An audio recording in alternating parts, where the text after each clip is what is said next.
Good to see you, everyone. My name is Robbie Howell. My name is Lee Haber. Nice to see y'all. We're going to set up a lifetime life for him. Now, what is that exactly? Well, that will hopefully be illustrated soon.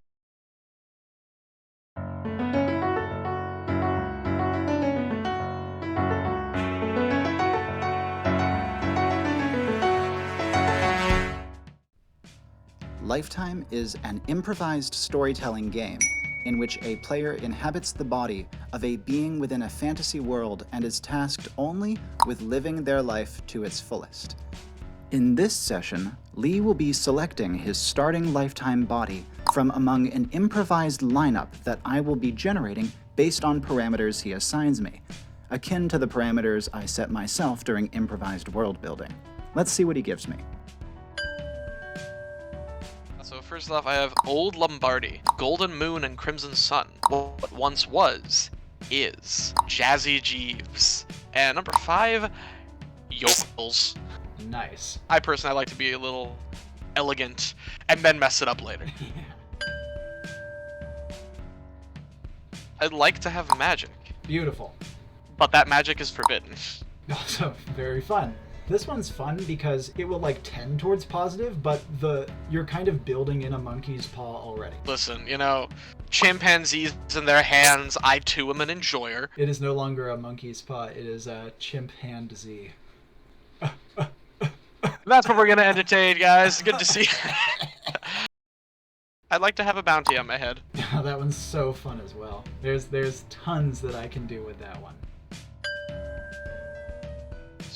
Thread, a self-assigned in-game goal around which your personal plot will wrap. So effectively, this is, what sort of angle you want your story to go towards. Largely, yes. I need to make amends for a past misdeed.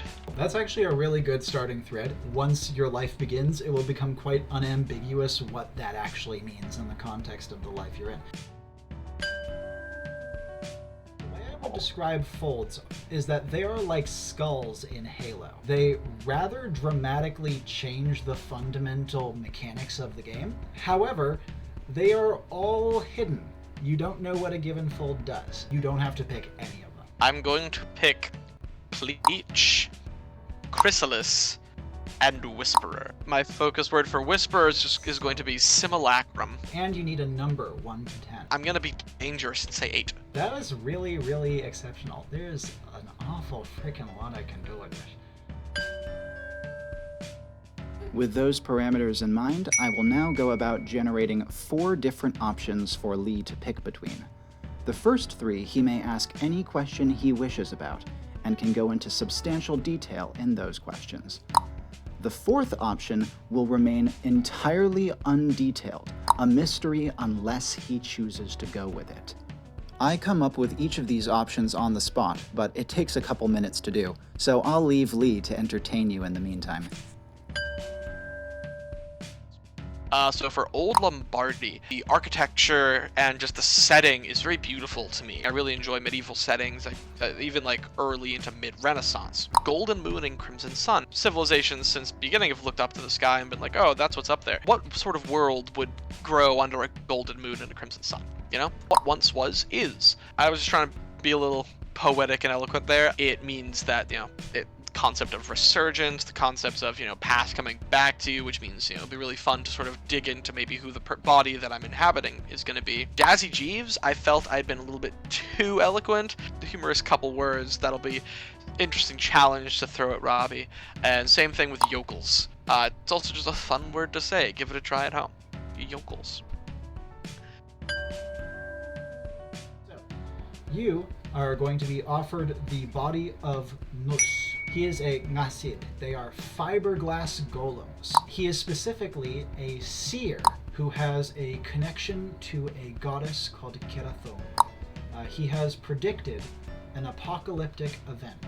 Despite not being human, I'd assume, do I still have 2 arms, 2 legs, and a head, or are there multiple limbs? You do. Who is, I'm a supplicant of a goddess, so who is Kerathon? She is an antediluvian creator god. It is illegal to even mention her name. A rather mysterious figure even to those who know her well. God. concept of a fiberglass golem, incredibly interesting. I mean, I'm a big fan of people like diviners and augurs, antediluvian creator god. That's definitely something fun to be a supplicant to. It's a lot of power in there, even if it's mysterious power. Power is power. Your second life will be that of Abridged. He is a human in his 60s, and he is a flesh shaper of great ambition. He has overtaken the town of Thorogne, and now every citizen there is a homunculus of his creation and under his direct control. He's been on the run for over a decade. His only possession he retains is a locked trunk, which he carries everywhere. I have assumptions as to what a flesh shaper would be. Give me the specifics. If you have veins, you can make a thing with veins. If you have nails, you can make a thing with nails. So you're recombining living matter. What led me to be discovered that caused this Abviscerus to be on the run? He brought forth his power as a potential panacea to the ails of humanity. It didn't go over so well. What an interesting man. It's always a shame when people who are given such an interesting gift are then shunned. This poor guy. He's got Viscerus in his name, so maybe he's not the sweetest pumpkin in the patch. If you had Abviscerus's power, what would you want to flesh shape? Put your homunculus ideas down in the comment section below. I wonder how lonely this guy gets. Maybe, hey, if I choose this life, maybe I'll try and find someone to be on the run with. Every Bonnie needs their Clyde. Okay, this last one you're going to be receiving is that of Pyle. He is a ringbeard, and the ringbeard are a race of what I will call civil giants. Pyle is a very young ringbeard, and he's the son of a noble of not incredible consequence. Some young ringbeards are born speaking a divine language that they lose as they get older. Pyle is such an individual, but the language that he speaks is prophesized to be one of evil. As such, his father is hiding him. And this celestial tongue is, as of yet, sort of untrained and untested. Completely Given untrained. that he's young. When he was very young, he spoke a celestial word to a mirror, and the next person to look in that mirror died of what seemed to be terror instantly. How able are these are ringbeards at his age? Ringbeards live a long time. Pyle would be the equivalent of like a human 6-year-old in age, but a human 12-year-old in capacity. Other than his celestial tongue, does he have any other notable features? He actually is fluent in almost every language of the ringbeard realm. And what is overall sort of society like in Pyle's realm? Ringbeard society is what I would describe as extremely well entrenched and stable feudalism. Type in the comments which one you would pick. Yeah, and absolutely. where you think you'd want to go.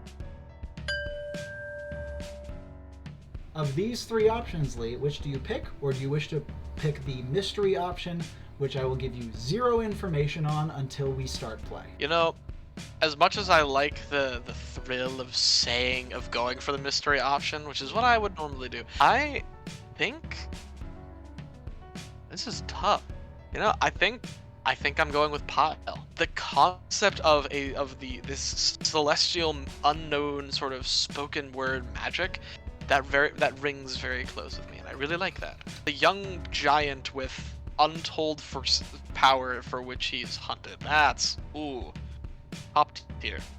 Beautiful. And the choice is made. Lee will be playing Pyle, one of a species of giants called the Ringbeards, a young noble possessed of a mysterious celestial magic that has in his past led to his inadvertent injury and murder of some around him. If you'd like to see a largely uncut version of this episode or wish to peruse Lee's sheet, I've included links to both of them in the description down below. Please let us know what you think about this entire process so far. What are you looking forward to? What are you confused about? Join us next time when we begin our official lifetime journey. And until then, my name's been Robbie Howell. My name's Lee Haber. And ciao for now, everybody.